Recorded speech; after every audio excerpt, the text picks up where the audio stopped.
ओम शांति। कौन बनेगा पद्मा पदमपति? सभी बनेंगे पद्मा पदमपति।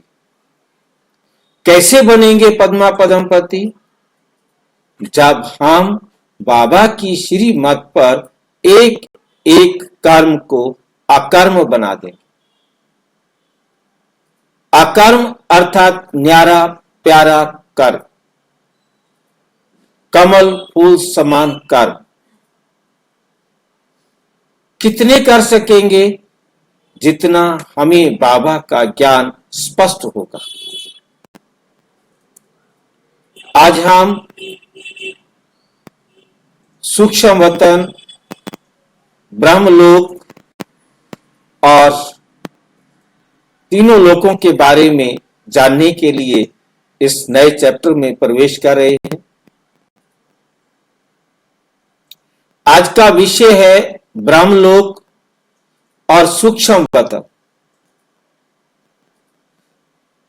दिशा, स्थिति और अनुभूति। वो किस दिशा में है, किस स्थिति में है और कैसा है, इन सब बातों को इस नए चैप्टर में हम करेंगे। तो इसके लिए हम सूक्ष्म वतन के चित्र को देखेंगे कि सूक्ष्म वतन आखिर है तो क्या है, कहां है, कैसा है, और उसके ऊपर हम अपना विचार सागर मंथन करेंगे।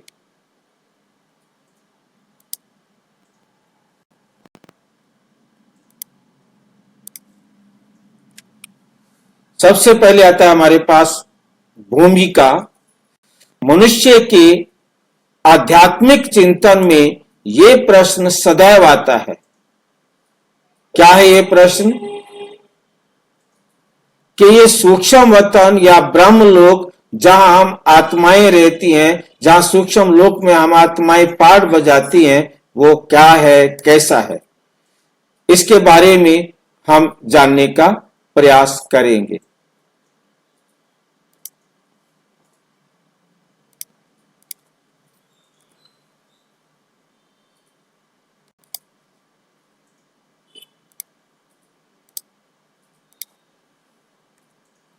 ब्रह्मलोक और सूक्ष्म वतन कहां है और सूक्ष्म वतन की स्थिति क्या है और ब्रह्मलोक की स्थिति क्या है, इन बातों को हमें समझना है। क्या वे भूमंडल के ऊपर ही हैं या संपूर्ण विश्व किसी अन्य तत्व से आवृत हैं? इस गूढ़ प्रश्न का उत्तर आध्यात्मिक ज्ञान और अनुभूति के माध्यम से समझा जा सकता है।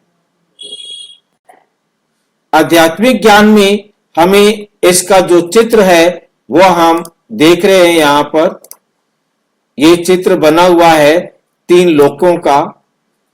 उसके अंदर हम ब्रह्मापुरी, विष्णुपुरी और शंकरपुरी, इन तीनों को देखते हैं।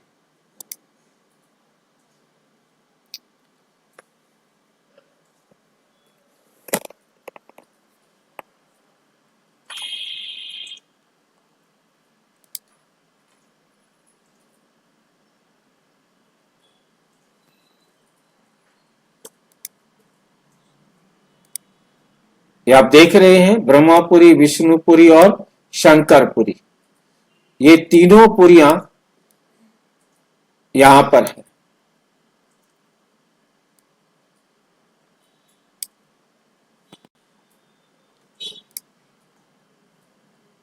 ब्रह्मपुरी को ही ब्रह्मलोक कहेंगे। ब्रह्मलोक कहेंगे। एक है ब्रह्मापुरी, एक है ब्रह्मलोक।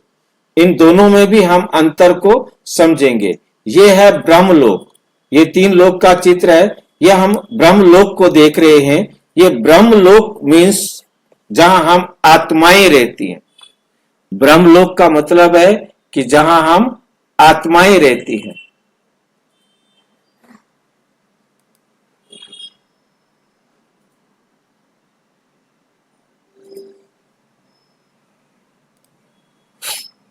ठीक है। और ये जो नीचे देख रहे हैं हम, ये ब्रह्मापुरी, विष्णुपुरी और शंकरपुरी, ये तीन पुरियां हमारे सूक्ष्म लोक के चित्र में दिखाई गई हैं, तीन लोक के चित्र में। और ये है हम आत्माओं के खेल का मैदान, पृथ्वी, साकार मनुष्य लोक, जहां हम आत्माएं आकर अपना पार्ट बजाते हैं।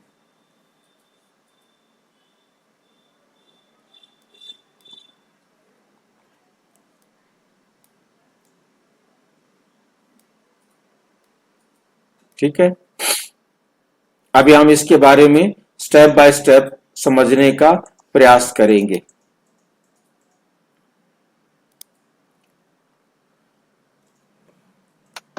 भूमंडल, सूक्ष्म वतन और ब्रह्मलोक। भूमंडल मतलब जहां हम रंगमंच पर खेल करने के लिए आते हैं, जिसको हमने यहां पर देखा कि ये हमारा खेल का मैदान है।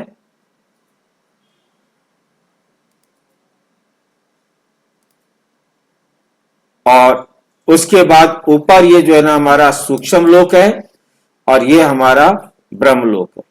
तो ये हमने तीन लोकों को देखा।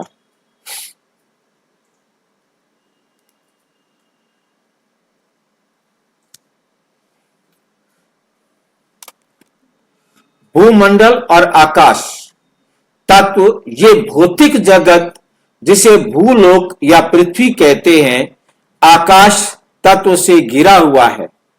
आकाश तत्व एक सूक्ष्म आवरण की तरह इस पृथ्वी को घेरे हुए है। सूक्ष्म वतन का स्थान आकाश तत्व से परे सूक्ष्म वतन स्थिति है। ध्यान देना है, सूक्ष्म वतन का स्थान कहां है? आकाश तत्व से परे सूक्ष्म वतन स्थित है। यह स्थान स्थूल व जगत से सूक्ष्मतर है।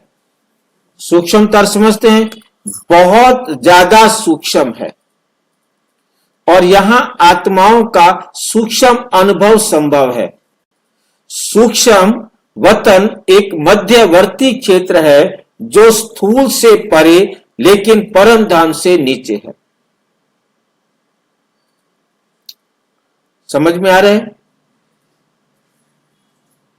आप इसको समझने के लिए आपको चित्र में जाना पड़ेगा। ये चित्र को हम ध्यान से देखेंगे तो हम इसे समझ पाएंगे।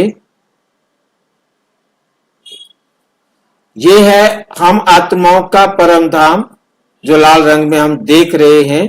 और उसके बाद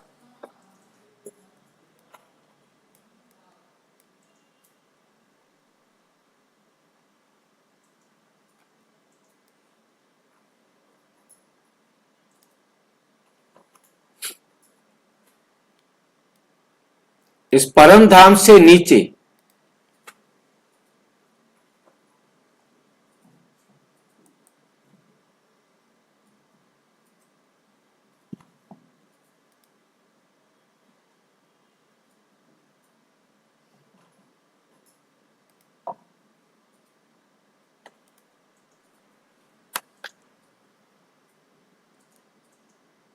ये परम धाम, और परम धाम से नीचे ये सूक्ष्म लोक है। और ये हम आत्माओं की खेल का मैदान भूलोक, जहां हम पृथ्वी में रहते हैं, जिसको साकार लोक कहते हैं। इसके ऊपर ये आकाश है। इस आकाश से भी परे जो हमें बताया जा रहा है, समझ रहे हैं आप? उसके अंदर क्या है कि इस आकाश से परे और परम धाम से बीच में एक ये सूक्ष्म स्थान है। ये आकाश से परे है, इस बात को समझना है। और आकाश से परे है, और यहां से जो परम धाम है उसके नीचे, और इस आकाश के बाद, और सूक्ष्म। अब ध्यान से देखना है कि आकाश के ये भी पार है, सूक्ष्म वतन भी आकाश से बाहर है, और परम धाम तो है ही आकाश से बाहर। ठीक है।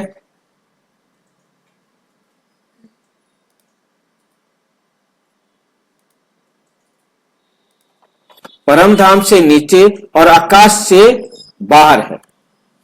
ब्रह्मलोक और ब्रह्म तत्व, सूक्ष्म वतन भी एक सूक्ष्म तत्व जिसे ब्रह्म तत्व कहते हैं,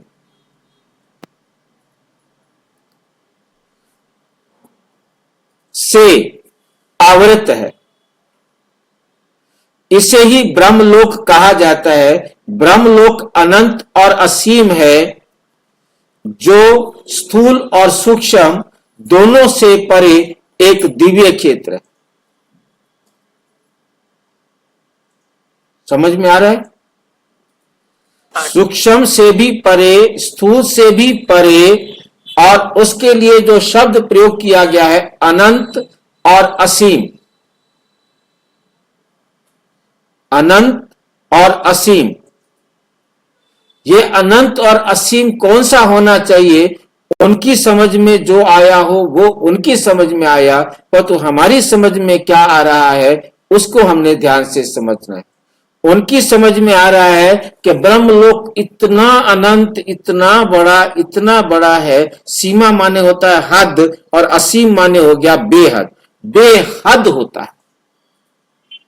ब्रह्मलोक अनंत है और बेहद है। वो देख रहे हैं इसको, मेरी जो समझ में आ रहा है, विस्तार वाला बेहद, अनंत वाला बेहद, जिसका अंत नहीं पाया जा सकता। परंतु जो वेदों में शब्द लिखा गया ने इति, उसका एक तो बेहद के लिए होता है और दूसरा होता है यहां पर सूक्ष्म की तरफ। इतना सूक्ष्म कि हम उससे और सूक्ष्म कर ही नहीं सकते। इसमें अनंत, असीम जो कहा है उसे हम असीम वाले बेहद वाला प्रयोग नहीं करेंगे, यहां प्रयोग करेंगे जिसकी सूक्ष्मता इतनी ज्यादा है कि जिसकी सूक्ष्मता तक हम पहुंच नहीं सकते। वो बड़े में बेहद देख रहे हैं, हम छोटे में बेहद देख रहे हैं कि हम उससे छोटा कर ही नहीं सकते, हो ही नहीं सकता उससे छोटा, जिसको क्या कहा जाता है? जीरो। बात समझ में आई है? मतलब ये उनकी समझ और हमारी समझ में क्या अंतर है, ये बात हमको बहुत ध्यान से समझना है। क्योंकि हम ये समझ चुके हैं कि परम अवस्था है, परम धाम परम अवस्था है, और परम अवस्था एक ऐसी स्टेज है जहां पर उसका हम साइज नहीं दे सकते, इतना सूक्ष्म है, जीरो, और जिससे हम और छोटा कर ही नहीं सकते, और छोटा हो ही नहीं सकता, उसको हम देख ही नहीं सकते। हमने एक्सेप्ट करना है इस बात को कि हम उसे देख नहीं सकते। हम इतनी सी जगह के अंदर हम सारे के सारे आ जाते हैं, क्योंकि वहां आकाश भी नहीं है। भाई उसको अनंत कह सकते हैं ना? अनंत नहीं कह सकते उसको। अनंत हम मतलब जिसका अंत ना पाया जा सके, परंतु ये जीरो का भी, हाँ, जीरो का भी अंत नहीं पा सकते हम ना। मतलब हाँ वही बोल रहा, हम माइनस वाले में अनंत कह सकते हैं, बड़े वाले में अनंत नहीं कह सकते। जीरो को भी इतना जीरो कि जिसका अंत नहीं पा सकती, इतना जीरो। हाँ, क्योंकि बाबा ने हमें समझा दिया है कि हम परम धाम जो है वो कहां है? जहां आकाश भी नहीं, आकाश से भी पार। जब हम ये कहते हैं कि आकाश से पार, तो हम इस चित्र को देखते हुए इस बात को समझ सकते हैं। आकाश से पार कहने का मतलब है कि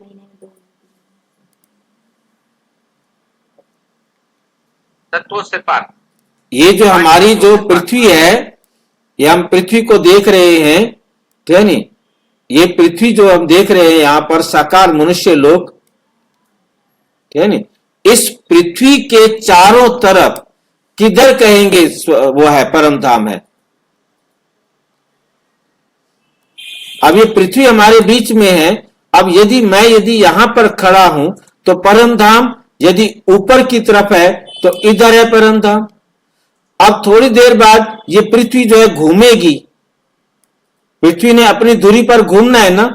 पृथ्वी जब घूमेगी तो पृथ्वी जब इधर आ जाएगी तो हम परम धाम को कहां ढूंढेंगे? परम धाम तो इधर चला जाएगा, चारों ओर हो गया। तो परम धाम यदि चारों तरफ है तो हमें सोचने वाली बात है कि कितने ग्रह तारे सौर मंडल चारों तरफ हम देख रहे हैं, और ये कितनी दूर तक फैले हुए हैं। पृथ्वी उसके अंदर सुई की नोक के बराबर भी नहीं रहेगी, परंतु हम इस पेपर पर उनको नोक की बराबर देख रहे हैं। तो पृथ्वी जब नोक के बराबर होगी तो वो कितने बड़े हो जाएंगे। और उसके बाद यदि आकाश है और आकाश नहीं है तो फिर वहां क्या है? वहां कुछ नहीं। आकाश जहां ना हो वो कुछ नहीं, कैसा होगा? सोचने वाली बात है। जहां कुछ नहीं होता वहां आकाश होता है, परंतु जहां आकाश नहीं वहां कुछ नहीं, क्या मतलब? इसलिए हमें बाहर की तरफ जाने की बजाय अंदर की तरफ देखना पड़ेगा, माइनस की तरफ देखना पड़ेगा कि हम इतना सूक्ष्म है, हम आत्माएं इतनी सूक्ष्म है, परम धाम इतना सूक्ष्म है कि जिसमें जाने के लिए हमें कोई भी स्पेस की जरूरत नहीं। और सूक्ष्म वतन को अब हम समझेंगे अच्छी तरह से। सूक्ष्म वतन के लिए भी कोई इस आकाश में स्थान नहीं है, कोई भी आकाश में स्थान नहीं है, परंतु वो कैसा है?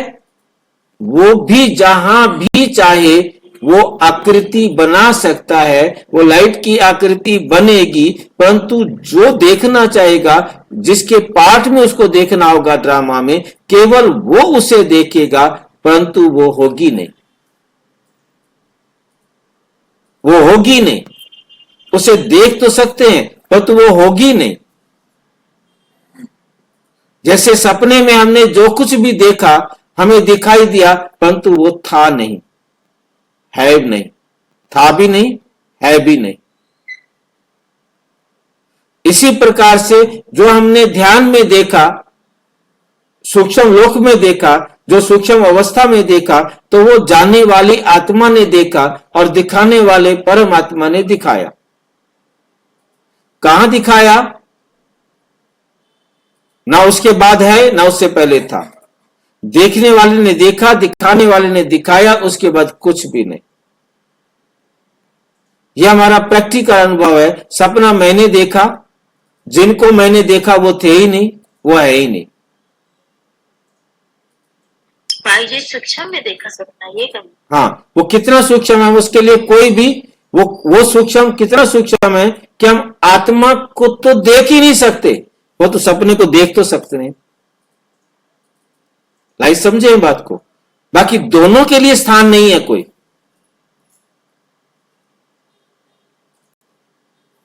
दोनों का क्योंकि हमें इन तीनों में डिफरेंस अपनी बुद्धि में बहुत अच्छी तरह से क्लियर करना है। कहीं भी डाउट नहीं रहना चाहिए आपको, क्योंकि ये सबके पास जाने वाला है। परम धाम परम अवस्था है, इसलिए परमात्मा कहते बच्चे जब भी मुझे याद करो परम धाम में याद करो।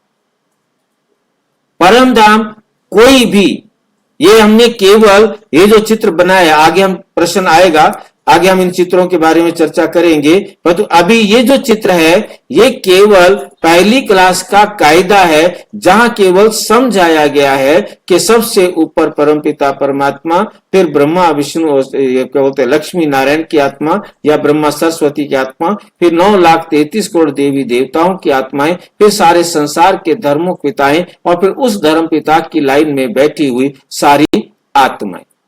तो ये केवल समझाने के लिए दिखाया गया है, ताकि आत्माओं के बारे में, परम धाम में हम आत्माएं किस अवस्था में रहती हैं, केवल समझ में आए। बाकी वास्तव में यदि हम देखें तो परम धाम को हम आत्मा को नहीं देख सकते, हम परमात्मा को नहीं देख सकते, हम परम धाम को नहीं देख सकते। ये सारे इतने सूक्ष्म है, इतने सूक्ष्म है कि जहां आकाश भी नहीं है, जहां आकाश भी नहीं है। इस बात को हमें बहुत बहुत अच्छी तरह से समझ लेना है।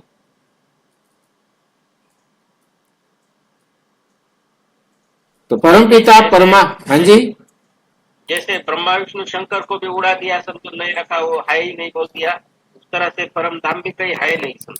परम धाम भी कहीं नहीं है, परम धाम भी इस दुनिया में कहीं पर भी नहीं है। परम धाम जो है वो इतना सूक्ष्म है इतना सूक्ष्म है, हम उसे यदि देखना भी चाहें तो हम उसे देख नहीं सकते।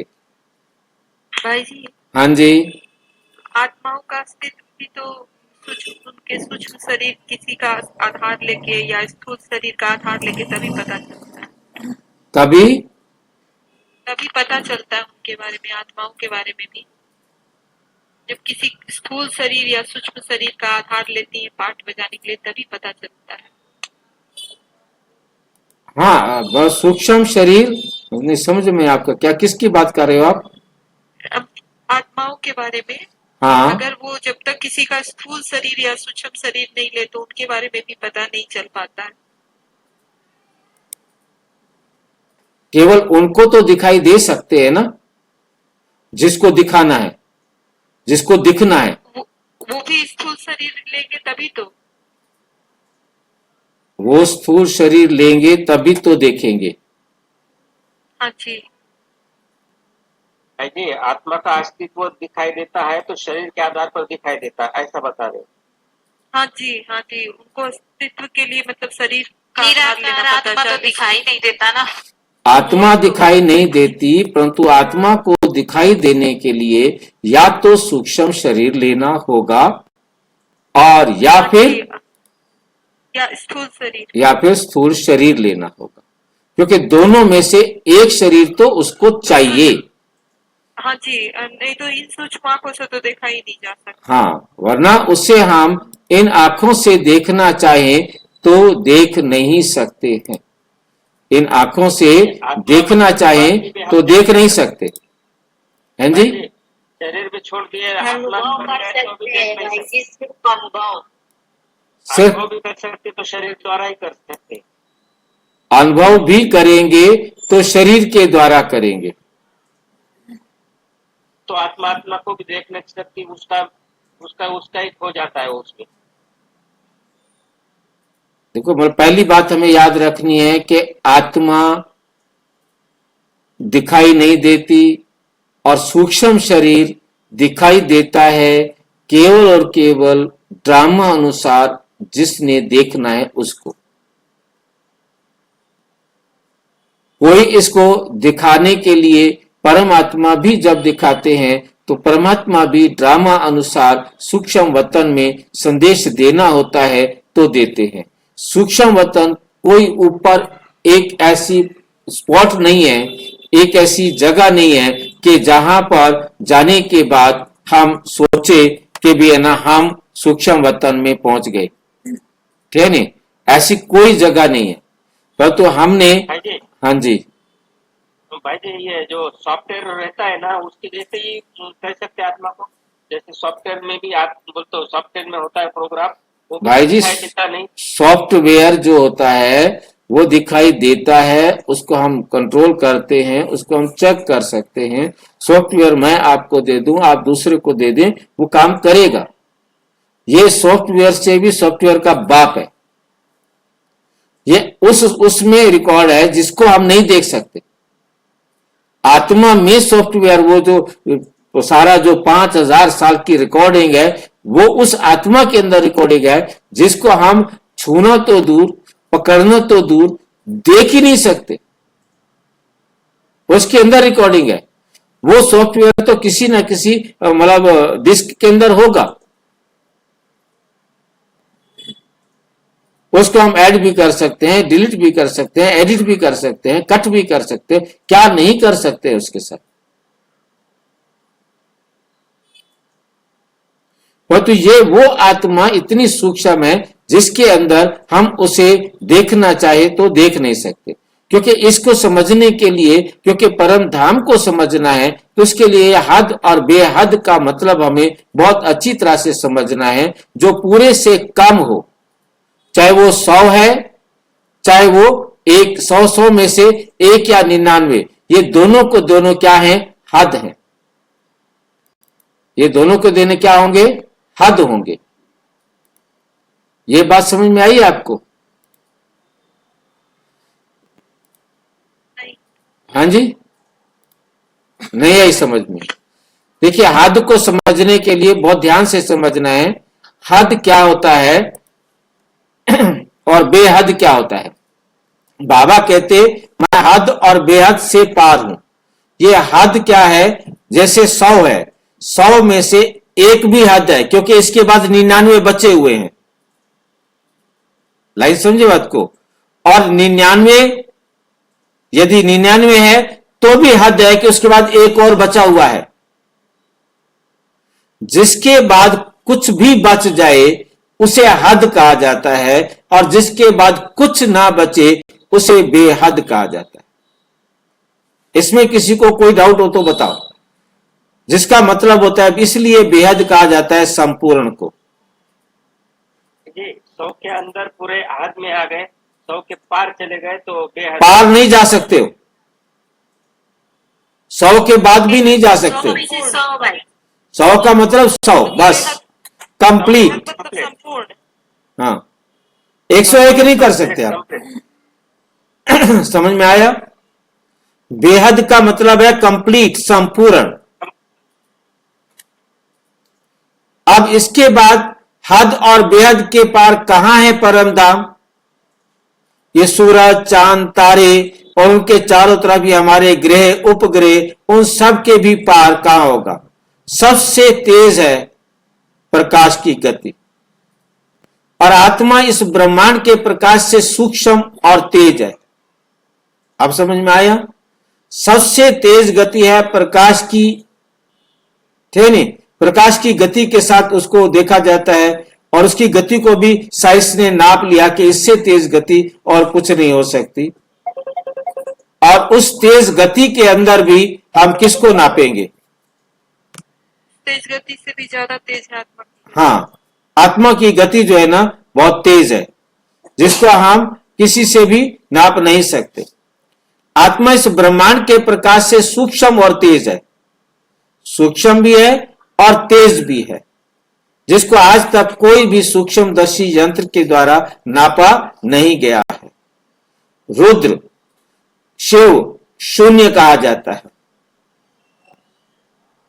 रुद्र का अर्थ भी 0 होता है, शिव का अर्थ भी 0 होता है, शून्य का अर्थ भी 0 होता है। ये नाम की बारे में बताया जा रहा है। आप यदि महाराष्ट्र में जाएंगे तो वहां शिव बोलेंगे, 0 को शिव बोलेंगे। तो परमात्मा 0, आत्मा भी 0। गणित में नियम है कि 0 जमा 0 0, 0 माइनस 0 0, 0 गुणा 0 0, 0 डिवाइडेड बाई 0, भाग करेंगे 0 से तो 0। एक परमात्मा और सर्व आत्माओं को कितना स्थान चाहिए। 0, क्योंकि कितनी भी आत्माएं हम 0 में जमा करेंगे सब 0 हो जाएंगे। तो परम धाम में कितनी भी 9 अरब आत्माएं, परम धाम 0 और सारी 9 अरब आत्माएं भी 0। सारी आत्माएं 0 में ही समा जाती है। 0 आत्मा की स्थिति या अवस्था है। 0 आत्मा की स्थिति या अवस्था है जहां उसे कोई संकल्प नहीं चलता। इस बात को हमें बहुत अच्छी तरह से समझना है। ये बात बाबा ने 27/11/2019, डेट को नोट कर सकते हैं, 27/11/2019 की मुरली में बाबा ने हमें समझाया।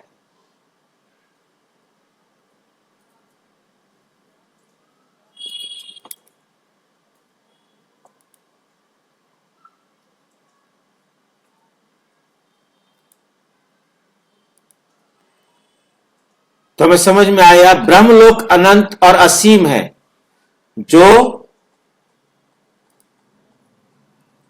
स्थूल और सूक्ष्म दोनों से परे एक दिव्य क्षेत्र है। हमें ये मेरे ख्याल से बातें समझ में आ गई होंगी स्थान के हिसाब से कि परम धाम कहाँ है और सूक्ष्म वतन कहाँ है। दिशा की अनुभूति और पृथ्वी की का आकर्षण बल। भाई जी वो जैसा हमारा स्थिति शून्य है, तो जैसा वो सन्यासी लोग कहते हैं कि हम लीन हो जाएगा, मतलब वो भी तो शून्य हो गया, मतलब समाप्त हो गया ना। वो समाप्त होने के लिए जहां समाप्त होने जा रहे हैं वो अपने आप को भी स्थूल समझते हैं, उसको भी स्थूल समझते हैं।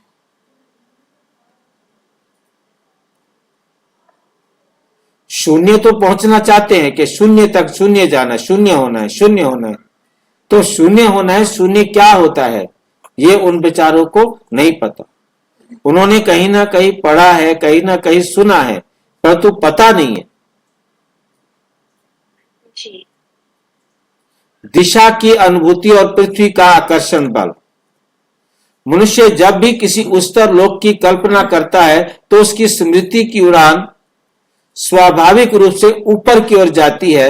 ऐसा इसलिए होता है क्योंकि भौतिक आकर्षण बल, पृथ्वी की गुरुत्वाकर्षण शक्ति मनुष्य को नीचे की ओर खींचती है।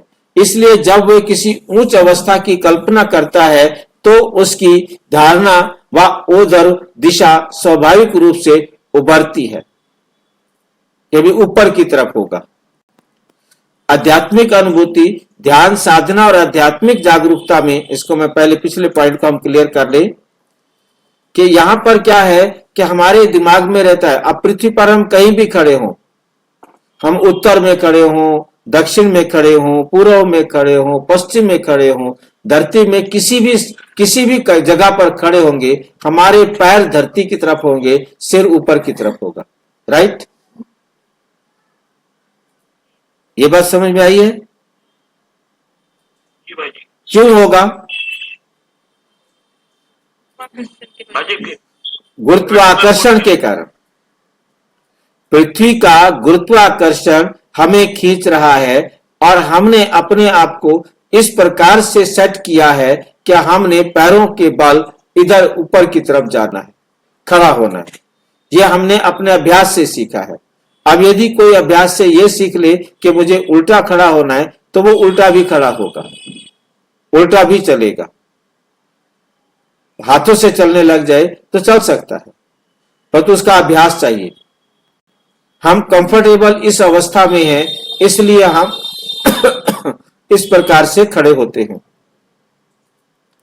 तो अब हम ऊपर समझते हैं कि हमारे सिर की तरफ ऊपर है तो ऊपर की तरफ जाना है, परंतु वास्तव में यहां ऊपर सूक्ष्मता की तरफ जाना है। यहां हमने किधर ऊपर बढ़ना है? सूक्ष्मता की तरफ। स्थूल से सूक्ष्मता की तरफ जाना है। इस बात को समझना है। हम स्थूल से सूक्ष्मता की तरफ गति कर रहे हैं।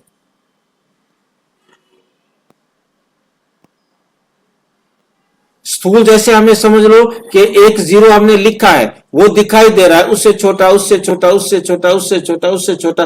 जीरो का हम छोटा छोटा छोटा छोटा करते जा रहे, एक ऐसी जीरो तक पहुंच रहे हैं जहां वो दिखना भी बंद हो जाता है, जहां उसको हम गुणा कैलकुलेट करना असंभव समझते हैं। उसको जीरो कहते हैं।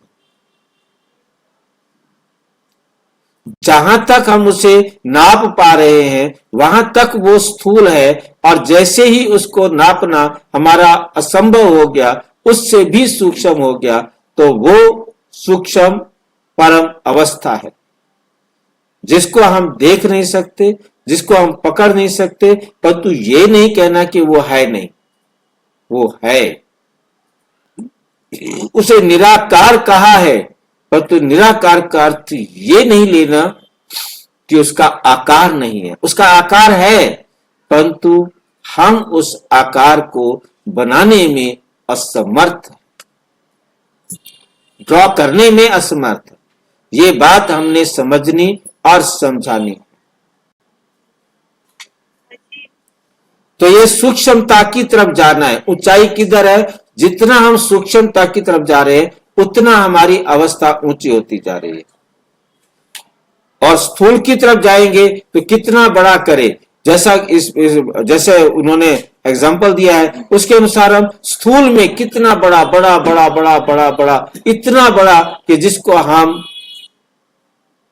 देख नहीं सकते, हमारी आंखें उसको देख नहीं सकती। ठीक है, तो जो हमारे को समझ में आया कि वो हमारा सूक्ष्म है। आध्यात्मिक अनुभूति, ध्यान, साधना और आध्यात्मिक जागरूकता में मनुष्य को सूक्ष्म लोकों की अनुभूति होती है। हम ये सूक्ष्म केवल और केवल बुद्धि के द्वारा ही अनुभव कर सकते हैं। यह अनुभूति उसे आंतरिक रूप से ऊपर की ओर ले जाती है। ध्यान दिया, समझ में आया कितनी क्लियर लाइन है। आंतरिक रूप से ऊपर की तरफ ले जाती है, आंतरिक रूप से, स्थूल रूप से नहीं, एक सूक्ष्म रूप से वो हमें सूक्ष्मता की ओर और ऊपर और ऊपर और ऊपर ले जाती है। इसको ऊंची स्टेज कहेंगे ना भाई? हाँ, सूक्ष्मता में, स्थूलता में नहीं, सूक्ष्मता में ऊंची स्टेज है। आध्यात्मिक मार्गदर्शन, शास्त्रों और संतों, महापुरुषों की वाणी में भी उच्चतर लोक को ऊपर की ओर, जो मतलब जैसे क्या होता है कि हम कहते हैं जी वो महान आत्मा है। अरे भी महान आत्मा है, कोई बड़ा थोड़ा हो गया है। अब ये पांडवों को इतना बड़ा बना दिया, बड़ी बड़ी मूर्तियां बनाते हैं, जो बड़ा महान था। जैसे सरदार पटेल की मूर्ति बहुत बड़ी बना दी, वो महान था। अब मूर्ति बड़ी बनाने से क्या हो गया? जिससे ये धारणा और अधिक प्रबल हो जाती है। मतलब उसको दिखाने के लिए, वो ऊंचा बताने के लिए उसको ऊंचा कह दिया, ऊपर कह दिया, बाकी उसको ऊपर बताने की जरूरत नहीं। ऊपर बताना नहीं कि ऊपर परम धाम ऊपर है, ऐसा कहने का मतलब नहीं है। वो एक अवस्था है जो हाईएस्ट अवस्था है, टॉप अवस्था है, सबसे टॉप। परंतु किधर है टॉप? वो सूक्ष्मता की तरफ। ऊंचाई किधर है? सूक्ष्मता की तरफ।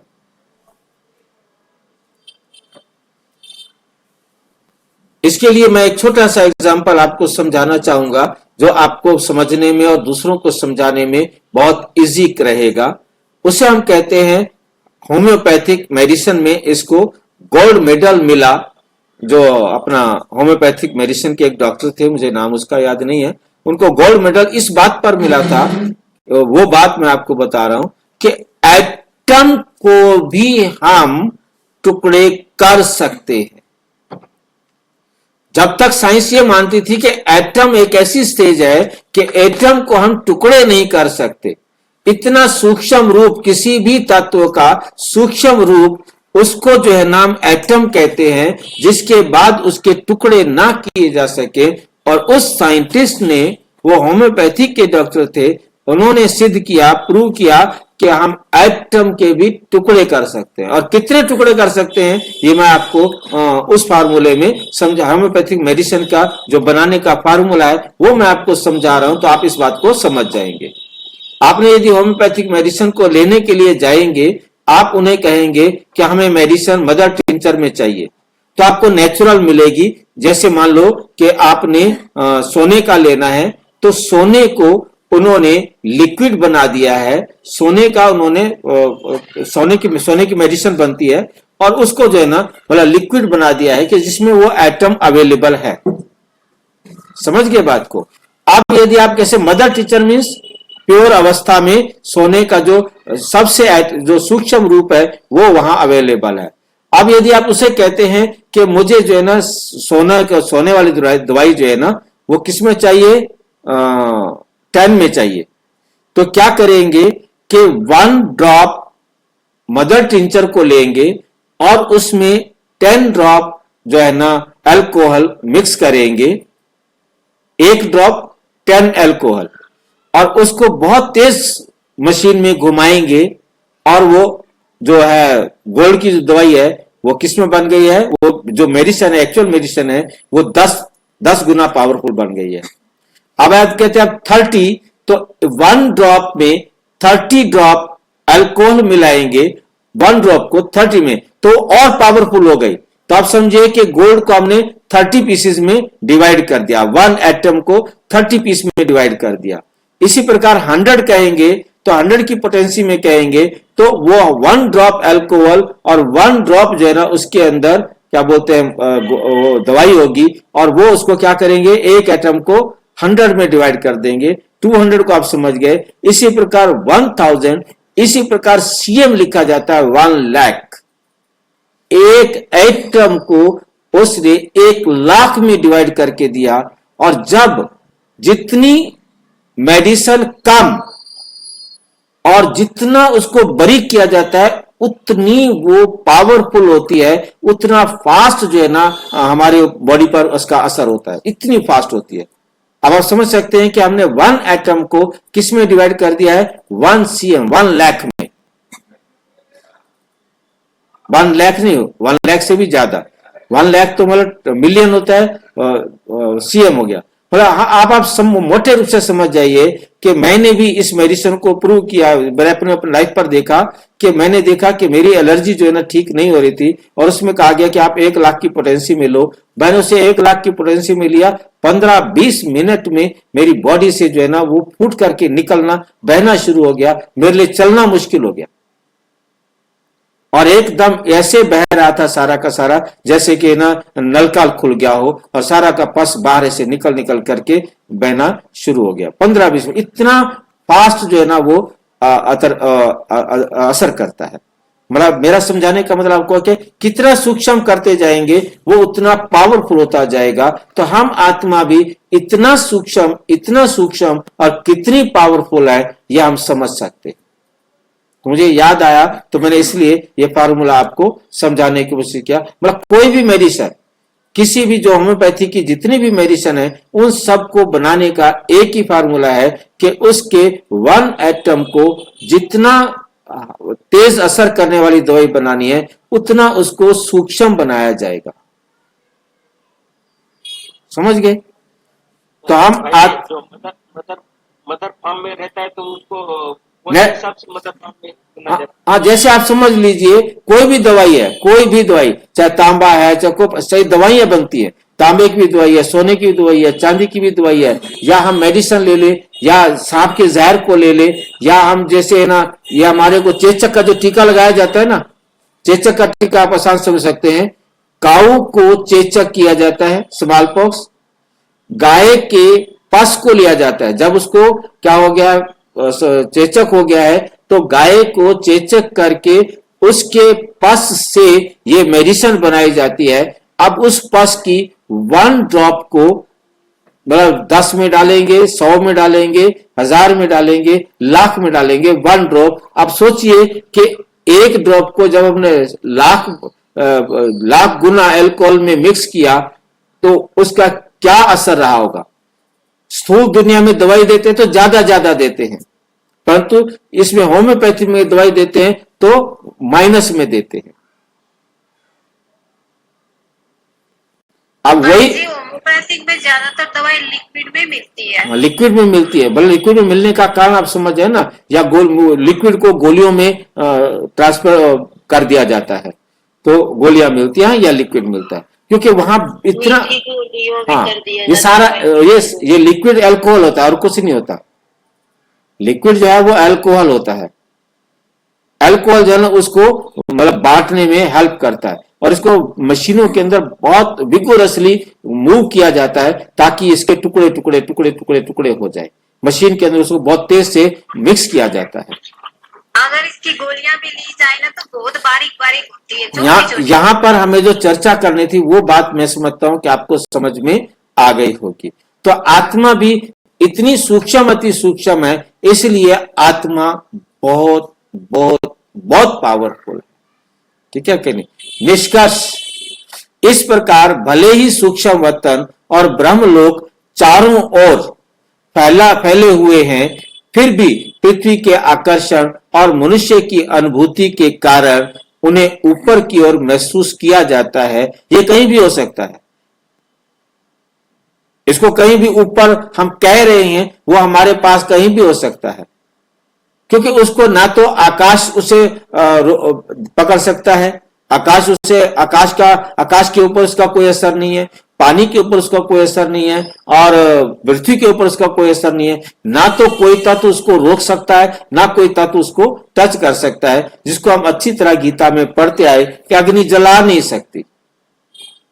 9 अरब आत्माएं कितनी भयानक आग के अंदर चली जाए, उनके ऊपर कोई असर नहीं होगा। 9 अरब आत्माएं इकट्ठी की इकट्ठी कितनी भयानक आग में चली जाए, उन आत्माओं पर कोई असर नहीं हो सकता। भाई जी उनका संगठन हो सकता है। भाई संगठन इकट्ठे कर लो, क्या फर्क पड़ता है। उन्होंने हिलना डुलना है नहीं, बोलना है नहीं, बताना है नहीं, कुछ करना है नहीं। तो बिना शरीर के तो है ना सारी आत्माएं। सारी आत्माएं शून्य में इकट्ठी हो जाती हैं। परम धाम शून्य है ना, शून्य में सारी आके इकट्ठी हो जाती है। अब उनका आकार तो है, परंतु हम उस आकार को बना नहीं सकते, हम उस आकार को देख नहीं सकते। वो इतना सूक्ष्म है, इतना सूक्ष्म है कि आकाश में सारा परम धाम घूमता रहे, कहीं भी आकाश में दिखाई नहीं दे सकता। आकाश को कहीं फर्क नहीं पड़ सकता। सारा परम धाम पहाड़ के अंदर निकल जाए, सारा पहाड़ पृथ्वी के अंदर से निकल जाए, परंतु कहीं भी वो दिखाई नहीं देगा, कहीं भी कोई असर नहीं पड़ेगा। ना कोई रोक सकता और ना कोई उसको क्या कहते हैं उसमें फर्क पड़ता। भाई जी वो कहीं भी हो सकती है। कहीं भी हो सकता। तो अमेरिका में आत्मा है और यहाँ की आत्मा है, तो वो कहीं भी हो सकती है। कहीं भी अमेरिका, हमारे अमेरिका तो स्थूल है ना भाई जी। सूक्ष्म अति सूक्ष्म को हमने अभी देखा कि कितना सूक्ष्म है। क्या हम कितना सूक्ष्म हो सकते हैं, उस सूक्ष्मता को, उस सूक्ष्मता की ऊंचाई है। हम सूक्ष्मता की जितनी दूर जा रहे हैं उतना हम ऊंचे होते जा रहे हैं, उतना हम पावरफुल होते जा रहे हैं।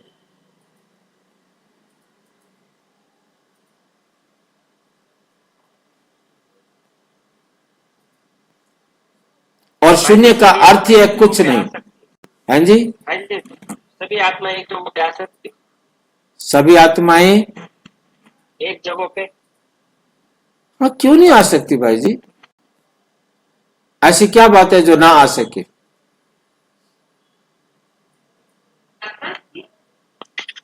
भाई जी, हाँ जी। आपने कहा कि हम जितना सूक्ष्म होते जा रहे हैं उतना पावरफुल होते जा रहे हैं। हाँ। हम सूक्ष्म कैसे हो रहे हैं? हम सूक्ष्म कैसे बन रहे हैं? सूक्ष्म कैसे बन रहे हैं? बन तो नहीं रहे हैं। हमारे को बनाया नहीं जा रहा है, हम सूक्ष्म अति सूक्ष्म हैं। हम सूक्ष्म अति सूक्ष्म हैं, हमें बनाया नहीं जा रहा है। ठीक है। इसके लिए ये क्वेश्चन जो था परम धाम कहाँ है, मैं इसके अंदर आपको दिखा रहा हूं। ठीक है कि कितना सूक्ष्म है, उसको हम देख सकते हैं। यूनिवर्स में चले गए, यहां हम देख रहे हैं ये मुरली है 27/11/2019 की। बाबा की दृष्टि हद बेहद से भी पार जाती है, तुम्हें भी हद सतयुग बेहद कलयुग से पार जाना है। और उसके बाद तुम बच्चों को हद और बेहद से पार जाना है। बाप तो हद बेहद से पार है, तुम्हें तो जाना है। लाइन देखिए 27/11/2019 की मुरली है ये, ठीक है नी, जिसके अंदर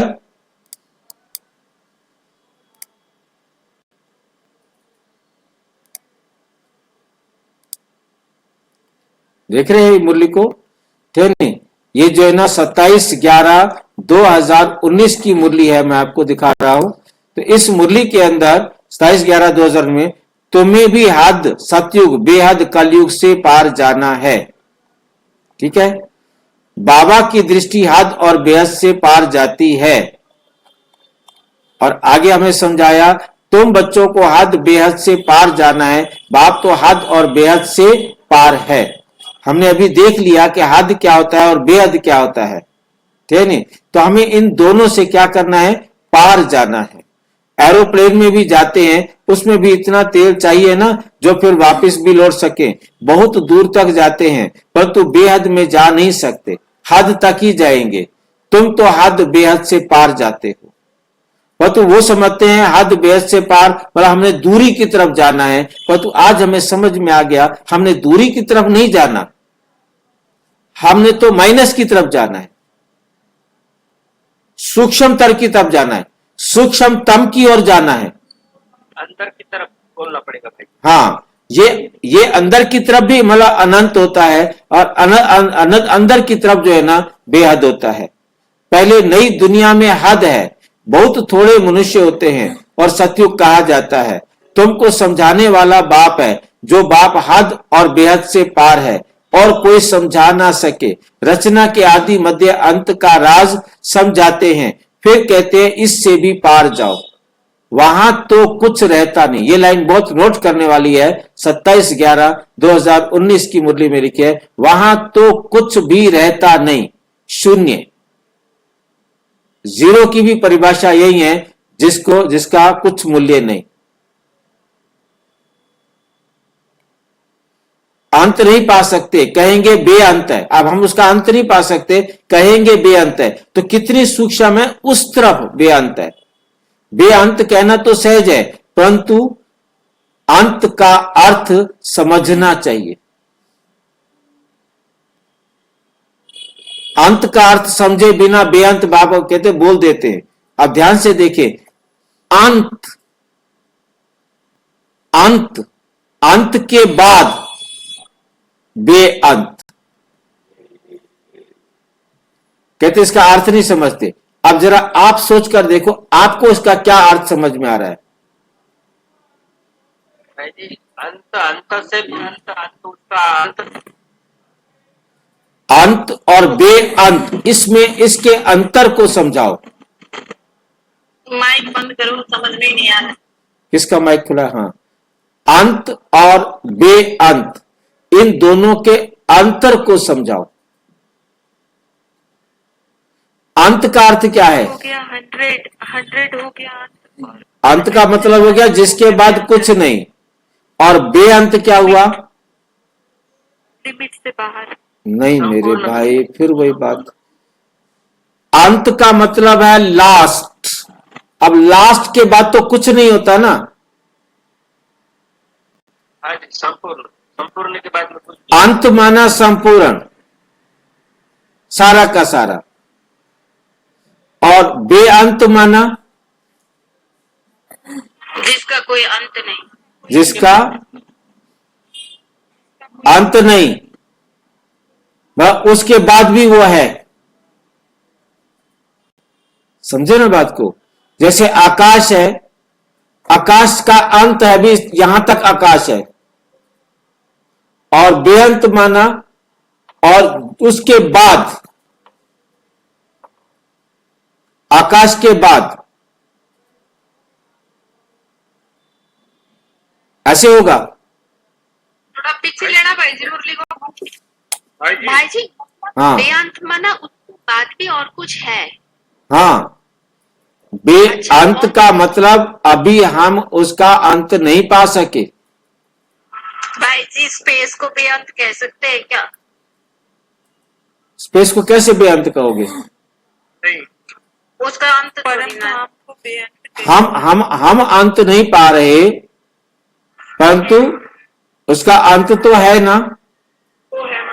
स्थूल है ना आकाश तो। मैंने अपने आप आदि मध्य अंत का ज्ञान दिया, वो बेअंत में चला जाएगा। यानी बाप कहते हैं मैं हद को भी जानता हूं और बेहद को भी जानता हूं, तुम नहीं जानते हो। दृष्टि जाती है सतयुग की हद तरफ, फिर कलयुग की बेहद की तरफ, फिर जब पार चले जाएंगे तो जहां कुछ नहीं। कितना मैंने मोटा किया इसको, इसलिए मोटा किया मैंने समझाने के लिए। जहां कुछ नहीं, जीरो माने जहां कुछ नहीं।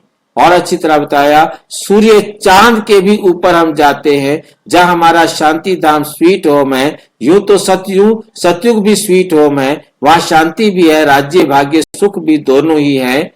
घर जाएंगे तो वहां सिर्फ शांति होगी, सुख का नाम नहीं लेंगे। अभी तुम शांति भी स्थापन कर रहे हो, सुख शांति भी स्थापन कर रहे हो। वहां तो शांति भी है, सुख का राज्य भी है। मूल वतन में तो सुख की बात ही नहीं है, वहां तो सुख की बात ही नहीं है।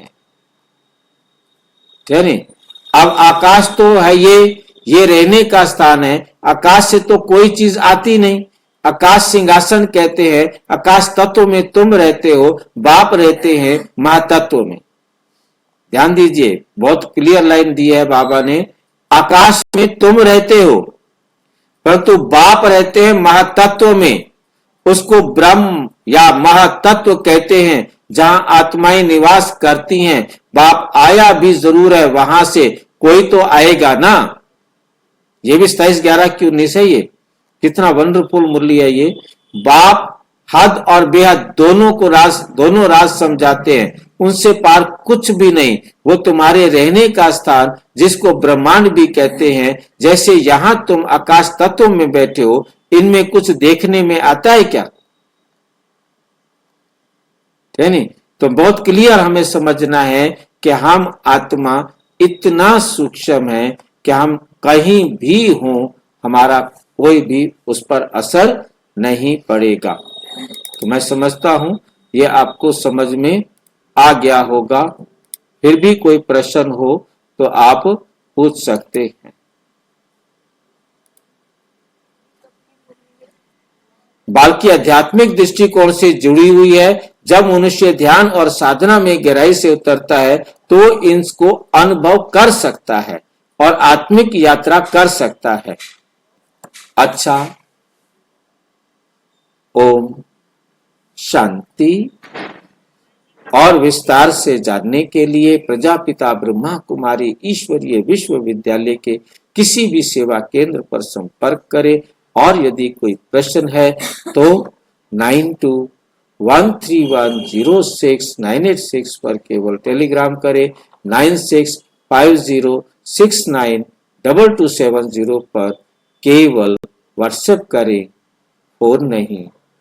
ओम शांति।